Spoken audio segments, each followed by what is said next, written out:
ए जी दोनों में से कोनो एगो उंगली पकड़ी ता। अब बताओ का खास बात बाटे? खास बात ई बा जाई बर्तन धो के आई। एकर मतलब बर्तन धोए के है तो लगले हाथ एकरो बता दे एकर मतलब का रहे? कपड़ा धोए के रही।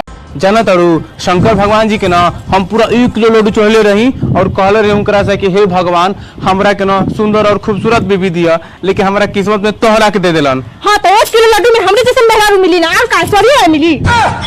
भगवान जी करस की हर जन्म में रहुए हमार पति रही। इतना प्यार कर लो हमरा से? प्यार उ तो ए सरवा के भगवान जी से मांगले है ना कि रहुआ से अच्छा कपड़ा और बर्तन तो कोई धोइए ना सकेला। क्या आप ठंडी से परेशान हैं? हाँ तो आइए हमसे चिपक जाइए।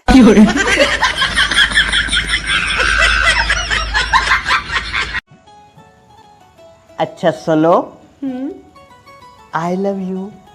Thank you. अरे पागल थैंक यू नहीं कहिया, जब आई लव यू कहे थे कोई लड़का तो और कछु कहिया। अच्छा ठीक है आप अब बोलो। I love you. और कछु नजर भी अजीब थी, इसने देखे